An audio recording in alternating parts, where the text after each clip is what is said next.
Shalom Bapak Ibu Saudara dan juga para pemirsa dimanapun Anda berada saat ini. Doa saya kiranya semua senantiasa dalam perlindungan dan berkat Tuhan.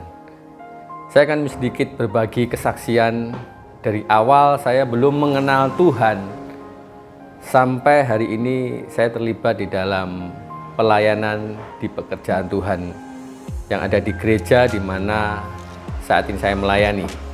Berawal dari di mana latar belakang saya adalah saya seorang pemabuk dan itu pun tentu dipengaruhi beberapa faktor. Yang pertama karena salah satunya saya kurang kasih sayang orang tua karena saya ditinggal mama saya meninggal sejak usia masih 1 SMP waktu itu. Sementara orang tua laki-laki papa saya hari-harinya juga mabuk-mabukan. Nah, disitulah saya terbentuk di lingkungan yang sangat kacau buat saya. Dan di kampung di mana saya berada, itu di situ juga sangat mendukung sekali untuk saya mengikuti kebiasaan-kebiasaan buruk orang-orang yang ada di sekitar saya, yaitu menjadi seorang pemabuk. Dan itu sangat-sangat parah ya. Sampai-sampai orang mengecap saya, istilahnya orang mengatai saya, kamu sembuh kalau sudah mati. Riti, mari-mari lek mati, bahasa Jawa seperti itu. Dan itu cap yang ada di hidup saya terhadap tadi orang-orang yang menilai saya. Tapi suatu ketika saya mengalami sesuatu hal yang di luar dugaan ya. Awal saya diinjili, dikhotbahi oleh saudara-saudara saya, kakak adik saya untuk pergi ke gereja dan saya tidak pernah mau. Saya selalu menolak. Dia katakan, buat apa menyelesaikan masalah dengan minuman keras. Saya selalu bisa menjawab setiap pertanyaan-pertanyaan yang diajukan kepada saya dengan pola pikir saya pada waktu itu. Sampai pada suatu saat justru saudara-saudara ini tidak menginjili saya. Tiba-tiba saya ada satu gerakan, tergerak untuk saya pergi ke gereja. Dulu saya melihat gereja, orang-orang gereja itu orang-orang yang kudus, orang-orang yang baik, orang yang suci. Dan saya orang yang paling kotor, makanya saya sepertinya tidak layak untuk masuk gereja. Tapi pada waktu itu entah kenapa tiba-tiba ada keinginan yang kuat sekali untuk pergi ke gereja. Nah, ditambah lagi keuntungan saya pada waktu itu ada salah satu teman yang juga sudah lama tidak ke gereja. Lewat di depan saya dan saya hanya basa-basi, yuk ke gereja. Saya katakan seperti itu. Lalu teman saya ini langsung menjawab, ayo jam berapa? Jam 5 pada waktu itu di gereja GBI Tiberias Trate pada waktu yang digembalakan oleh Bapak Pendeta Heruyono. Nah, singkat kata kita berangkat saja jalan sampai ke sana, jalan kaki. Karena tidak jauh, cuma sekitar 400 meter dari rumah. Lalu kita juga masuk saja, kita ngikuti liturgi ibadah yang ada, nyanyi-nyanyi. Ya saya cuma tengok seperti itu karena belum tahu bagaimana tata cara ibadah di situ. Lalu kita duduk dan mendengarkan firman Tuhan. Dan disitulah hati dan pikiran saya terjamah oleh Tuhan.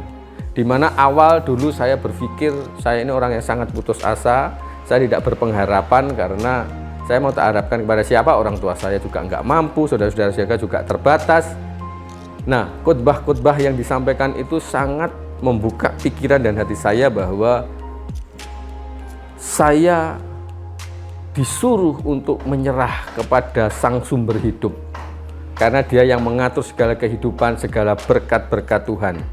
Dari situ saya terperangah, oh iya, seperti itu. Waktu itu respon saya, oh iya. Kenapa saya kok tidak menyerah kepada Sang Sumber Hidup? Dia kan yang mengatur hidup. Dia yang menjadi sumber hidup, sumber berkat itu. Nah, dari titik itulah saya menyerahkan hidup saya kepada Tuhan dan mulai aktif ya ikut ibadah menjadi jemaat Tuhan yang cukup antusias pada waktu itu. Ini kilas dari awal saya sebelum mengenal Tuhan dan setelah mengenal Tuhan.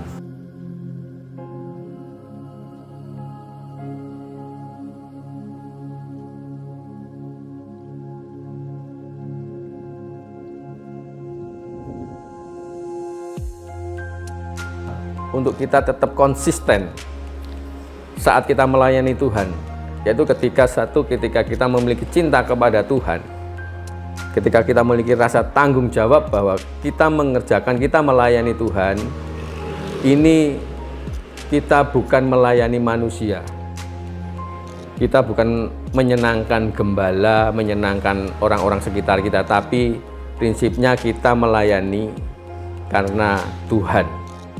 Disitulah yang membuat saya tetap konsisten, karena saya memiliki prinsip ketika saya melayani dengan sungguh-sungguh di dalam Tuhan, maka firman Tuhan juga mengatakan segala jerih payahmu tidak sia-sia. Jadi itu yang menurut saya bagaimana kita tetap bisa konsisten cintai Tuhan.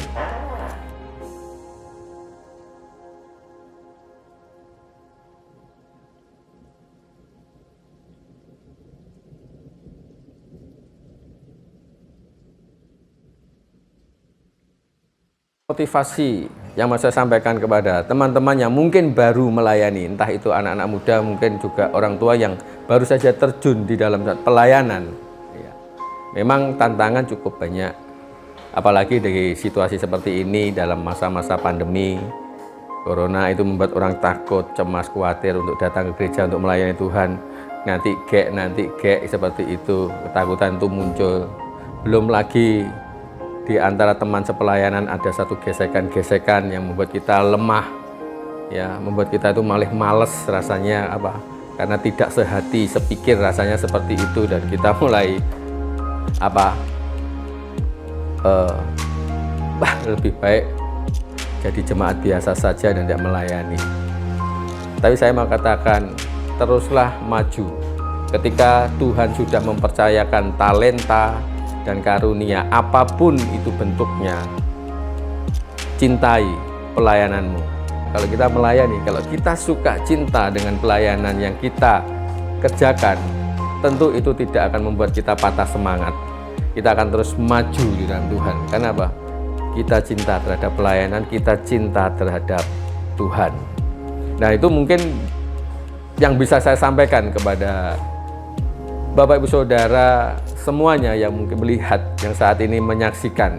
Dan doa saya, semoga Tuhan senantiasa terus mempercayakan karunia dan talenta kepada setiap kita sesuai dengan kemampuan-kemampuan yang Tuhan berikan. Tuhan memberkati.